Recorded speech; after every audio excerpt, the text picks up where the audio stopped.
welcome back to the Whoopi Studio. And today I have my August prediction for the 2026 governor seats that are all up in November. So let's go ahead and dive right in. I'm very excited to do this because there's a lot of very interesting developments in these governor races, and I definitely have some different takes than I did in my July prediction. So, starting off with the safe reds, we have Idaho, Wyoming, South Dakota, coming back to Oklahoma in a second, Arkansas, Tennessee, and Vermont.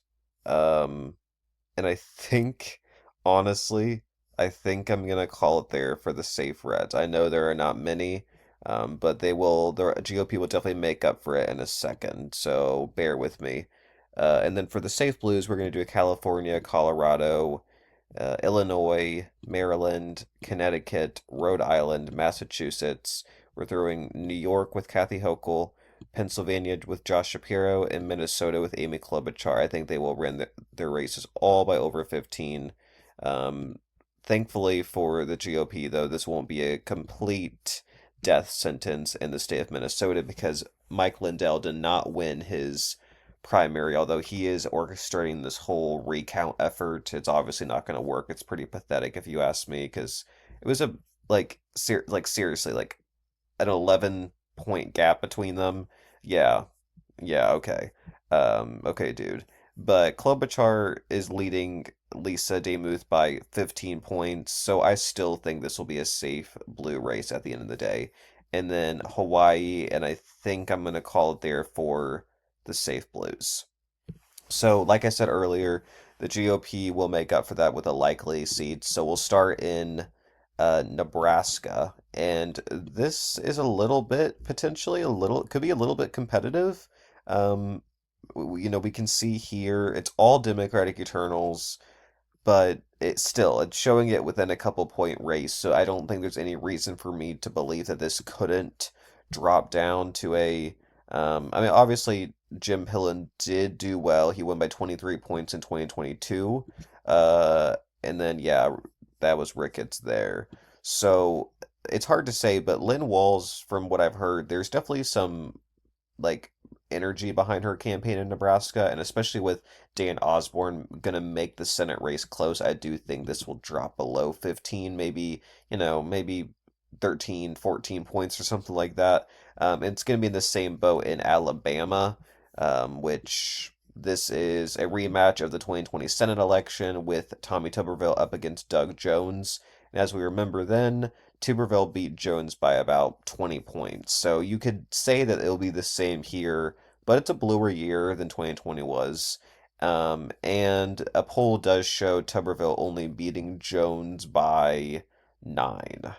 So, I mean, granted, some of these undecideds will go to Tuberville just because it is deep red Alabama, but Doug Jones is a strong candidate. He has won there statewide before, and there's this whole controversy with Tuberville's eligibility. So with that, I do think this will drop slightly below 15. And then the other one that I think will do the same will be South Carolina, Alan Wilson versus Jermaine Johnson. And there was a poll done here that had an 8 point race. Granted, a lot of undecideds will still go to Alan Wilson at the end of the day, and this is a Democratic Eternal, so it's not a great poll for Johnson, but I still think this will get a little bit under 15. I wouldn't be surprised though if Nebraska, Alabama, and South Carolina were still over 15 at the end of the day. But it's going to be the same in Oklahoma. There's a runoff happening next Tuesday, and I haven't heard much about this race, but I know that one has the endorsement of Kevin Stitt, which I'm pretty sure is Drummond, and then Trump has endorsed Mike Mazzei, whatever. And yeah, we'll have to wait and see. It will, I mean, Drummond did carry or come in first place here, but only by under 1,000 votes. So we'll have to wait and see who comes out on top. But there hasn't been any polling yet. But because Kevin Stitt only won his two races by, if we look here, he won by 14 in 2022. In 2018, he won by 12. So I think this has a chance of also getting below 15.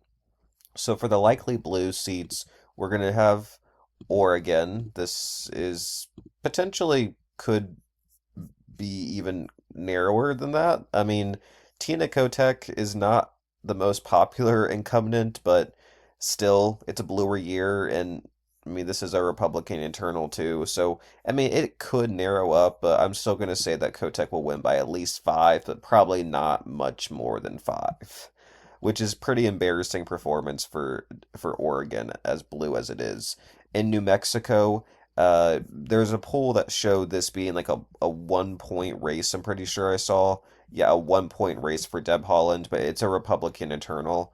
However, New Mexico, the only reason I'm not calling it safe blue because Deb Haaland is a good candidate, but Harris only won the state by 6 points, so we're gonna have to wait and see how much Hispanics shift back to the left. But for now, I'm gonna say it gets close to 15, but not quite there. And then it's going to be the same in Maine. I don't know if there's really been any new polling done here. Again, I just haven't really been following the Maine race a whole lot.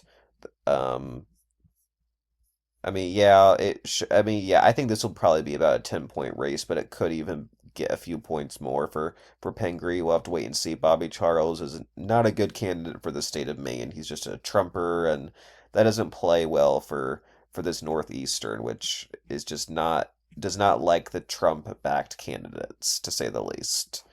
And then we have two more likely blues. One that's an addition that I don't think I did not have likely in my last prediction, and that is the state of Arizona.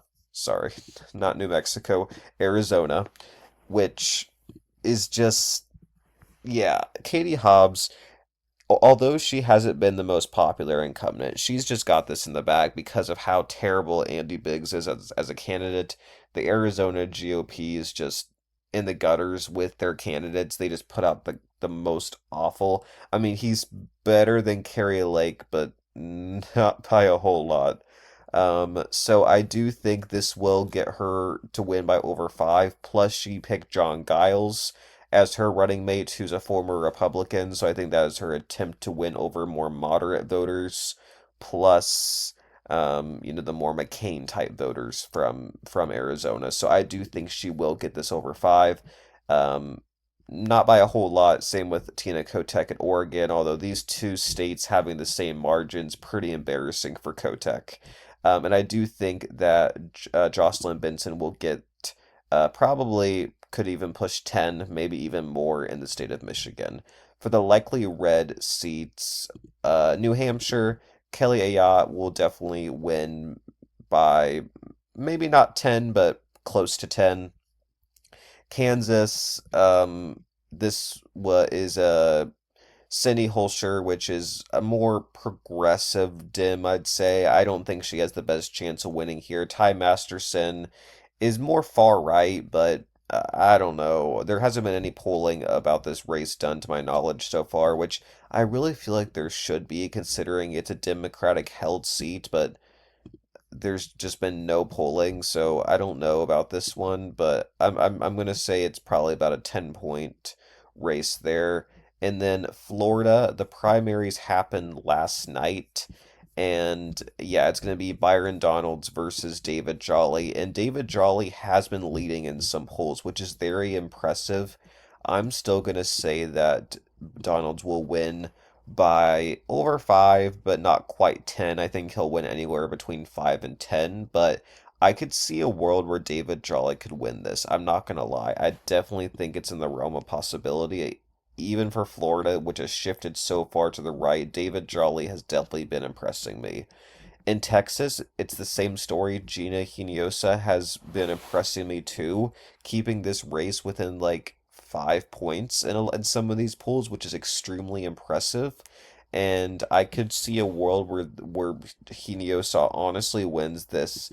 Smaller chance, in my opinion, than Donald's because Florida's an open seat where Greg Abbott is still a relatively popular incumbent, but Helios has been giving him a run for his money. So I do think this could get below five. It's the same with Florida. It's so weird because these states that shifted so hard to the right in 2024 with Trump winning them both by about 13. it's just very interesting that these two could be get below five. But for right now, I'm going to say they stay above five. So that's where I'm going to call it for the likely seats. So lean seats, we're going to start with Georgia, where I think Keisha Lance Bottoms will win, not by nearly as much as John Ossoff will in the Senate race, but I think she will carry it out maybe by 2 points, maybe a little under. I don't think she'll get above two. She's not the best candidate to run. There's definitely better options they could have ran in this race, but ultimately speaking, Rick Jackson, I just don't know how a billionaire is going to play in a swing state that is so fed up with Trump, with the GOP in general. I think they might just elect Bottoms in anyways, even though she has a very spotty record as Atlanta mayor. I think she'll ultimately carry this by a point or two. In Wisconsin, there was a big upset here with David Crowley winning the Democratic primary over Francesca Hong, who was favored in all of these polls leading up to it. Whole mess here with the primary. I think Crowley will ultimately win by a couple of points too. Same in Georgia. I don't think he's the best candidate. He's just your establishment candidate, and I don't know if I love how the whole race was held. I'm not sure if he totally earned the victory, but I mean, this race could have potentially been extremely competitive, like under a point had Hong been the nominee. So I do think picking Crowley, it makes the race a little bit more safe for the Democrats. I don't think they had to put as much money in this race, but I still think it'll be under five. Again, I don't think Crowley's the best candidate, but he will do better, in my opinion, than what Hong would have done. And then we're going to do Iowa. I don't know if there's been any new polling here, but Rob Sand continues to be impressive. Yeah, no, but I think he'll win, not by five, but I think he'll win by a couple of points in Iowa too. He's been running a good campaign there. And then for the lean Reds, we'll do Nevada and Joe Lombardo, pretty popular incumbent. He's definitely broken from the Trump fold, and that's definitely gained him popularity in Nevada, where Trump has a very low approval rating in. So I think Lombardo will win by a couple of points. He could even outrun his 2022 performance where he won by 1.5. I could see a world where that happens. Alaska, the primary happened last night, and the top two, if we just look here, Bernadette Wilson, they haven't even said that she's advancing to the general election, but she obviously will. I assume Dave Bronson will be the other GOP contender as well. So Jonathan Chris Tompkins, I hope I'm pronouncing his name right. Um, I I haven't heard much about him compared to Tom Begich, but he does have about 2,000 more votes than Begich does. I'm just kind of conflicted about this race, to be honest. I just don't fully understand how the ranked choice voting works. And I don't know if there's been any new polling here or not. I don't believe so. No, well, I mean, this is about a month and a half old, but I mean, it does show Begich beating Wilson here by about 2 points, but there is the unknown with this new candidate, and so I'm still going to say that I guess Wilson will win. But again, I just need to see more polling about this race. We'll have to wait and see. I think it's a potential flip for the Democrats, but just not too sure. And then Ohio, where it is a tie. I mean, honestly, this is pretty cool to see. I don't see this often where the average is a tie between the two. And Acton's been holding her own in a lot of these polls, but she hasn't hit 50%. She hit 50% here, but it's within the margin of error. She's not leading by super impressive margins, but Vivek isn't either. So it could really go either way. And although Vivek has run a terrible campaign, I still think he will narrowly eke out a win in Ohio. In my Senate prediction, I have Brown eking out a win by under a point, and I do think there is a world where Acton can win this, but I still think Vivek will hold on in Ohio. So that is the map. I think it's the tie in the governorships. I'm pretty sure it might be the same thing I had in the last video. I do think I flipped Alaska though. But let me know down below what you think of this, and I'll talk to you guys soon. Bye, everyone.